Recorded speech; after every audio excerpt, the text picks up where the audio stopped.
কথা কর চাষতলার গল্প হবে আগামীকাল। আরে হুজুররা কি জানে রে? আমি কই কয়টা হুজুর জন্মাচ্ছে আর নিজেই কত মান হুজুরগিরি করো। হ্যাঁ, এখন চাষতলার গল্প করতেছে। একজনের মেয়ে রাজশাহী ভার্সিটির পরে মানুষের জানান লাগবে না, চাষতলে যা বলতেছে মেয়ে একখান জন্ম দিছে, আমার মেয়ে রাজশাহী ভার্সিটির পরে। ছেলের বাবা ওই জায়গায় আছে, চিন্তা করে কে রে, আমার ছেলে 2 বছর ধরে ভার্সিটির পরে। এই গল্প আমি কারো কাজ করি না, গ্রামের কেউ জানে না। আর 1.5 দিন ধরে মেয়ে ভার্সিটিতে ভর্তি করে দিয়ে এসে গল্প করতেছে। তখন ছেলের বাবা ধমক দিতে চাই ব্যাক্তির 1.5 দিন ধরে মেয়ে চাষতলে ভর্তি করে দিয়া আপনার ভার্সিটি ভর্তি করে দিয়ে এসে গল্প করতেছে আমার ছেলে রাজশাহী ভার্সিটির পরে। আমার ছেলে যে রাজশাহী ভার্সিটির পরে, এই গল্প তো আমি কারো কাজ করি না। ছেলের বাবার গল্প হচ্ছে না, কথা কয় না, গল্প হচ্ছে না। মেয়ের বাবা চিন্তা করতেছে কে বেটা গল্প করার আমায় গল্প ডেকে দেয়। তার মেয়ের বাবা বলতে শোনেন, এলাকার অনেকেরই মেয়ে আছে, সবাই কিন্তু ভার্সিটি পড়াইতে পারে না, ঠেলা আছে। আমার মেয়ে রাজশাহী ভার্সিটি পরে মাসে লাগে 10,000 টাকা। তা ছেলের বাবা বলতেছে তোমার মেয়ে রাজশাহী ভার্সিটির পরে মাসে লাগে 10,000 টাকা, এই গল্প কি স্টলে এসে করা লাগবে নাকি? আমার ছেলে ওই ভার্সিটির পরে মাসে লাগে 20,000 টাকা, আমি তো গল্প করি না। ছেলের বাবার গল্প হচ্ছে না। মেয়ের বাবা রেগে গেছে, বেটা গল্প করার আমাকে ধমকায়। মেয়ের বাবা তখন বলতেছে কি, তোমার মেয়ে যে ক্লাস, তোমার ছেলে যে ক্লাসে যে ভার্সিটির, আমার মেয়ে সেই ক্লাসে সেই ভার্সিটির, আমার মেয়ের লাগে মাসে 10,000 টাকা আর তোমার ছেলের মাসে 20,000 টাকা লাগে, কারণ কি? গাল গপ্প জায়গা পাও না। তখন ছেলের বাবা বলতেছে যে তোর মেয়ের 10,000 টাকা লাগে আর আমার ছেলের মাসে 20,000 টাকা লাগে, কারণ হলো এই তোর মেয়ে মিস কল দেয়, আমার ছেলে ব্যাক কল। আসেন না, কথাগুলি বোঝেন বোঝেন।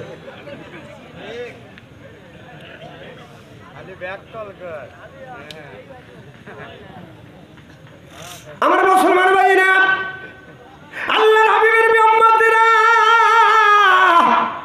ভালো করে লক্ষ্য করে শুনুন। হযরত আবু বকর সিদ্দিক রাদিয়াল্লাহু তাআলা আনহু যখন কলমা পড়ে মুসলমান হয়ে গেল, আবু বকর সিদ্দিক রাদিয়াল্লাহু তাআলা আনহু কলমা পড়ে মুসলমান হয়েছে। আবু বকর সিদ্দিক মুসলমান হয়েছে, হযরত ওমর ওসমান আলী কলমা পড়ে মুসলমান হয়েছে। সুবহানাল্লাহ।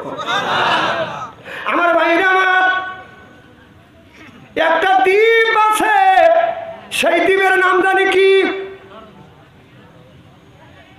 দ্বীপের নাম জানেন না? আহা, কিসের দ্বীপ?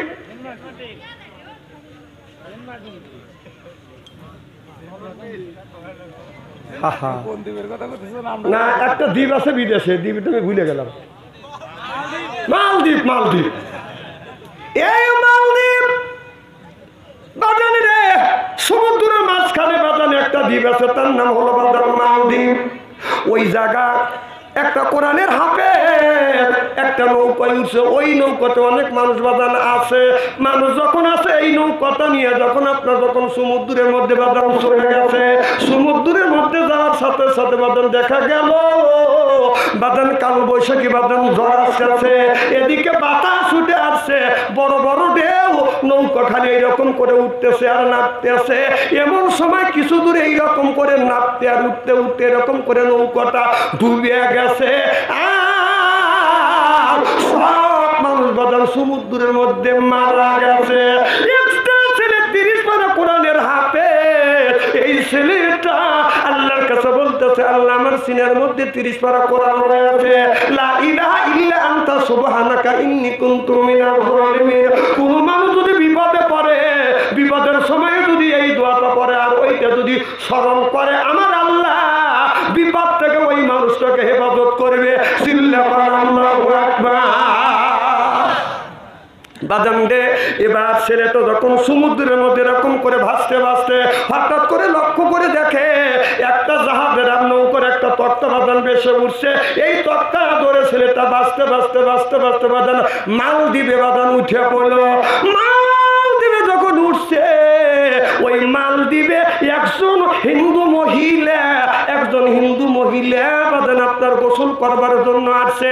নদীর কিনারে যা দেখে একটা একটা ছেলে আপনার অজ্ঞান হয়ে জমিনের মধ্যে বাদান নদীর কিনারে পড়ে আছে। এবার ওই মহিলাটা ওই ছেলেটাকে বাদান নিয়ে আসে, চিকিৎসা দিছে, ডাক্তার কবিরাজ দিয়ে বাদান চিকিৎসা দেওয়ার পরে এই যুবকটার বাদান জ্ঞান ফিরে গেছে। এখন জ্ঞান ফিরে আসা দেখে এটা আমার এলাকা না, একজন মহিলা পাশে বসে আছে, এটাও তো আমার মা না। তখন এই হাফেজ ছেলে বলতেছে, মারে এটা কোন জায়গা? বলে এইটা হলো মালদ্বীপ। কি দ্বীপ? এবার ছেলেটা কোরআনের হাফেজ, চিন্তা করলে আর জীবনে কোনো দিন আমার দেশের বাড়ি আমি যাইতে পারবো না, আমার জনম দুঃখী মা, মার মুখ দেখবো না, বাবা কষ্ট করে আমার হাফেজ বানাইছে, বাবারে কোনদিন দেখতে পারবো না, ভাই বোনকে দেখতে পারবো না, এমনকি গ্রামের মানুষকে দেখতে পারবো না, এই জায়গায় আমার থাকতে হবে। দেখে বলে মা, যখন মা বলে ডাক দিছে মেয়েটার আত্মা ঠান্ডা হয়ে গেছে। আল্লাহ ওই মেয়েটাকে একটা কন্যা সন্তান দিছে, ছেলে সন্তান কোনোদিন দেয় নাই। ওই মেয়েটা ছেলে সন্তানের জন্য আল্লাহর কাছে ডেকেছে, ভগবানের কাছে ডেকেছে, ভগবান একটা পুত্র সন্তান দাও, একটা পুত্র সন্তান দেয় নাই, একটা মাত্র মেয়ে, মেয়েটার বয়স বাদন 16 বছর। এবার মা বলতেছে, বেটা রে আমার তো কোনো সন্তান না, তোমার বাড়িটা কোথা তাও তো তুমি বলতে পারো না, যেই জায়গার কথা বলো সেই জায়গাটা আমরা চিনি না। বেটা আজকের থেকে তুমি আমার সন্তান, আর আজকের থেকে আমি তোমার মা হয়ে গেলাম। সিল্লাকান আল্লাহু আকবার। ছেলেটা যে 30 পারা কোরআনের হাফেজ, মেয়েটা বাদান জানে না, ছেলেটা যে মুসলমান, তারপরও ছেলেটা বাদান পরিচয় দেয় না। এই ছেলেটা পরিচয়টা বাদান গোপন রাখছে। কিন্তু ওই জামানার মধ্যে মালদ্বীপে বাদান একটা ঘটনা ঘটেছিল। মালদ্বীপে আপনার ওই সমুদ্রের থেকে বাদান জলস্বর আসতো আপনার 40 হাত উঁচা হয়ে। ওই জায়গায় একটা বাদান মন্দির ঘর আছে। ওই মন্দির ঘরে প্রত্যেক বছর বাদান সুন্দরী সুন্দরী 18 থেকে 20 বছরে একটা কন্যাকে ওই মন্দির ঘরে রেখে আসলে আর দুষ্টু জেন দানো বাঁচিয়ে তাকে খায়। আর ওই সময় বাদাম জলস্বর হয় না। এবার ওই সময় যখন এসে গেছে, ঘরের মধ্যে মাছ দেখে কাঁদতেছে। এবার মেয়েটাও কাঁদতেছে। হাফেজ ছেড়ে দাও বলে, মা কেন তুমি কান্দো? বলে, বেটারে আমি কান্দি বাবা, জানো না ওই সমুদ্রের থেকে 20 হাত 40 হাত উঁচু হয়ে জলস্বর আসবে। এবার ভাই লয় করে চলে যাচ্ছি, কোনো টেনশন নাই। আচ্ছা, ও আজকে খুব খারাপ লাগতেছে নাকি? না না, খারাপ লাগে থুয়ে দে না। এই ওয়াজ যদি ভালো না লাগে, তুমি কোন তাফসীর শোনো, সুন্দর করে হেঁটে যাচ্ছে। হ্যাঁ, আল্লাহ জানে ও বিনে হিসেবে বেহেশতে দেয়। আমিন কর, জোরে কোন যায় দিবিনি। বেহেশতে তো সস্তা না, কষ্ট করে বেহেশতে কামাই করা লাগবে। নামাজ যেমন ফরজ, রোজা যেমন ফরজ, কোরআনের হাদিসের কথা শোনা ফরজ।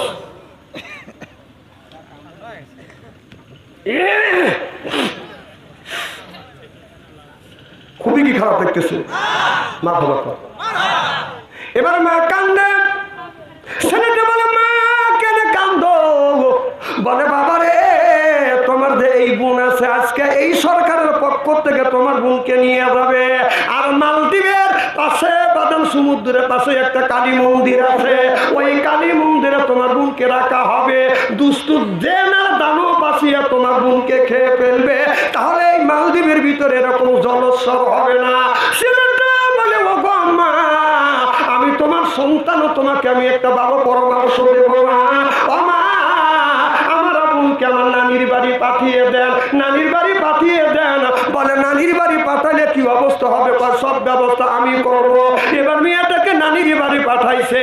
এবার ছেলে বলে, মা আমার মুসো জ্বালাই নাই, দাড়িও জ্বালাই নাই। মা, ও মা, তুমি আমাকে আমার বোনের পোশাক পরাইয়া, মহিলা সুন্দর করে সাজগোজ করে সাজাইয়া আমার রাখিয়া দাও। সরকারের পক্ষ থেকে এসে আমাকে ওই দ্বীপে যখন নিয়ে যাবে, কালী মন্দিরে নিয়ে যাবে, তারপরে যা করার করবো। চিল্লা বলেন আল্লাহু আকবার। আজাদ অলি তো মেয়ে কথা কর। আরে চিন্তা করছে এ তো আমার গর্বের ছেলে না, তাহলে এই ছেলের ওসিলে যদি আমার মেয়ে বাইসে যায়, ও মরুক, ও মরে গেলে কাজ দেখে না কথা কয় না। তো এখন মেয়েটাকে নানির বাটা পাঠা দিছে, ওকে মহিলার সাজগোজ করাইয়া, পোশাক পরাইয়া, কাপড় চুপড় পরাইয়া বসা রাখছে। সন্ধ্যের সময়, সন্ধ্যের আগ দিয়ে সরকারের পক্ষে থেকে পুলিশ বাহিনী আইছে, এসে বলতেছে কো তোমার মেয়ে খুব সুন্দর করে সাজা রাখছি, দেখা যায় খুব সুন্দর চেহারা, হাত ধরে বলতেছে চলো রে। এবার এই হাফেজ ছেলেটাকে নিয়ে আমার মেয়ের আমার সাগরের কিনারে নিয়ে গেছে। সাগরের কিনারে যখন নিয়ে যাইয়া ওই যে কালী মন্দির আছে, এই মন্দির ঘরের মধ্যে ছেলেটাকে বাজানো রাখছে। রাখিয়া বলে যুবক রে তোমাকে রেখে গেলাম, আর সকালবেলা যখন মারা যাবে এই ছেলেটাকে নিয়ে এসে যদি পুরাণের দরকার হয় পুরাইবে, এরপরে মাটি যদি দরকার হয় মাটি দিবে। তাকে ওই ঘরের মধ্যে রাখিয়া বাইরের থেকে বাদান দরজা দিয়ে বাদান সরকারি পুলিশ বাদান চলে আসলো। দেখা গেল ওই যুবকটা আপনার ওই জায়গা, আপনার ওই জায়গা বাদান আপনার যাই নামাজের মাসাল্লায় দাঁড়া গেল। নামাজে দাঁড়াইয়া যুবকটা বাদান নামাজ পড়তেছে, নামাজ পড়িয়া আল্লাহর কাছে হাত তুলে কাঁদতেছে, আর সূরা ইয়াসিন বাদান তেলাওয়াত করতেছে। ইয়াসিন ইয়াসিন ওয়াল কুরআনিল হাকিম ইন্নাকা লামিনাল মুরসালিন।